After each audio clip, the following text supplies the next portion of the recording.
former head of employee relations at the Ekurhuleni Municipality, Xolani Nciza, told the Madlanga Commission that there was an attempt to cover up the unlawfully fitted emergency lights to vehicles of businessmen and crime-accused Vusimuzi Cat Matlala.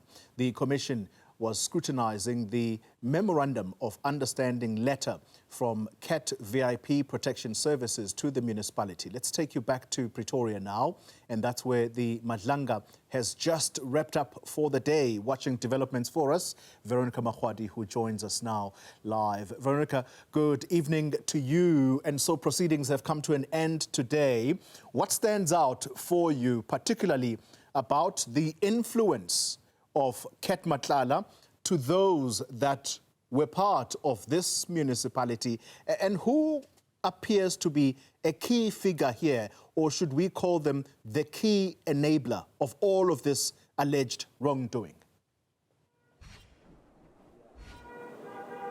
Certainly, in fact, enabling is the key word there. We heard another day about the allegations of the blatant disregard of the law within the EMPD unit. And this is, of course, specifically as the former head of employee relations, Xolani Nciza, detailed the issues of undue influence that were brought on by the city manager, Dr. Imogen Mashazi. This is, of course, the former city manager, and how she essentially had a hand in halting the disciplinary hearings that, of course, the suspended EMP acting head, Julius Mkhwanazi, was expected to face. He told the commission, of course, as he detailed how this fraudulent memorandum of understanding was put together between Mkhwanazi as well as tender tycoon Vusimuzi Cat Matlala, in fact, labeling it as a endless relationship. This, of course, would be the fraudulent fitting of blue lights. It would be a donation, a fleet of luxury vehicles that were donated to the city of Ekurhuleni, but ultimately not even used by EMPD, but used by members of Cat Matlala's VIP protection. And of course, he detailed how all of this came to light following an IPID investigation, which also detailed the alleged cover-up of a murder involving Mkhwanazi and 3 other officers. Now, following this, it was understood at the time Mkhwanazi was suspended, and so he requested that his suspension be extended so that they continue investigations, as they heard there was an imminent arrest coming from IPID in relation to this matter. Well, it was one random night at around 6 o'clock in the evening when he received a phone call from the former city manager, a phone call he described as hostile and a personal attack, telling him that he has it out for Mkhwanazi and that he must be left alone. He says this call, in fact, demanded and instructed him to essentially write a letter that will be issued tomorrow that Mkhwanazi is able to return to work, and essentially revoking that extension of his suspension. Have a listen. In the absence of what you've described as a rational explanation for why the instruction, the Makhoali Julia says she wants her back at work tomorrow, is it not, if you spoke frankly and freely, is it fair to describe it as a simple abuse of authority and power? It was not a simple abuse of authority and power. No, what I'm saying is... This was abuse of authority and power in the extreme. Okay, yes. Thank you. You know, especially where there is not even an engagement on the merits. Why the extension? A late-night phone call instructing the head of employee relations to, as I quote, Mutlele Julius. This is essentially the words of the city manager, as he said, shouted and demanded that he be returned to work tomorrow. But the extent of the abuse of power would not stop there. It's understood that that phone call was not the only one that was made to the former head of employee relations, as phone call would also be made to the chief of police in regards to this matter, who were also involved in, of course, putting together the allegations of Mkhwanazi's, influence within EMPD, and of course, something that Nciza has described as gross dishonesty. Now, you can imagine after the call was dropped, my first instinct was to get hold of the head of department. Remember, I'd been in this journey with Chief Mapia since he came back from leave in February. And there'd been numerous engagements between us regarding this particular matter. So the first instinct was to get hold of him and to relay that, hey, Munna, I've just received this call. Unfortunately, I could not get hold of him. His line was busy.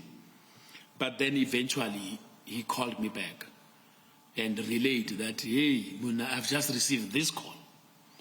Instead of me relaying to him that I've received this call, he started off and went at me to say, hey, Umama has called me. And this is what she's telling me, that Julius must be back at work tomorrow. Of course, he was displeased. And then I indicated to him that I also received a similar call. And in sharing our notes over the call, exactly the same thing happened to him as it had happened to me. And so ultimately, the extended suspension of Mkhwanazi would be revoked and he would return back to work.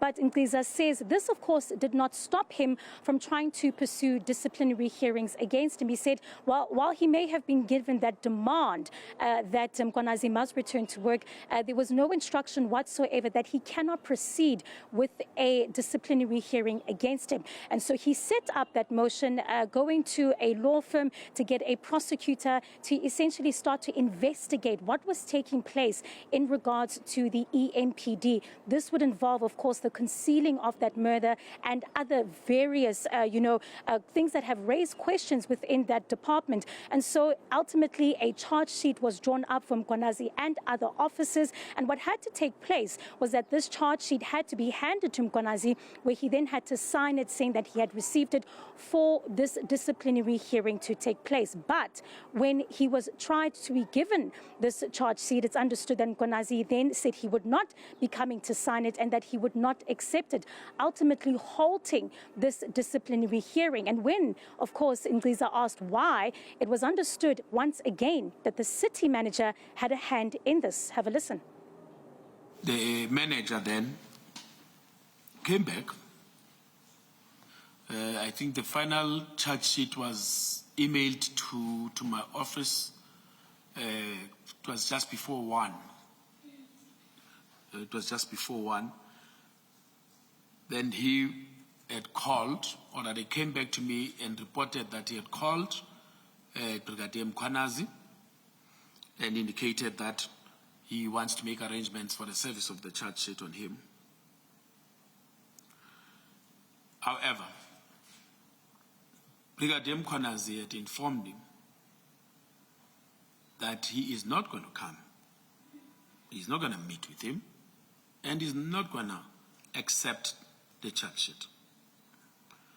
And the reason why he was not going to do that was because he, Brigadier Mkhwanazi, had instructions from Dr. Mashazi, the city manager, as well as Ms. Qasheka, the HOD-HR, not to accept the charge sheet because that case is not going to fly. Well, Nciza ultimately telling the Madlanga Commission that what took place in regards to trying to hold Mkhwanazi account to the shocking allegations that were taking place inside EMPD was unprecedented. He said not only was it an abuse of power, it was gross dishonesty, and at some point felt as though the city manager was ultimately far-reaching in her duties, saying that after knowing her quite for a long time and very personally, he cannot begin to understand what would change in terms of how these disciplinary processes were taking place. And not only that, he's saying that this was, of course, what would begin a long journey in regards to the protection of Mkhwanazi when it came to the allegations that he faces within the EMPD. We know, of course, now that he is suspended, and we're expecting Nciza to continue with his testimony tomorrow. Oli. Veronica Makhoali, thank you very much indeed for that wrap.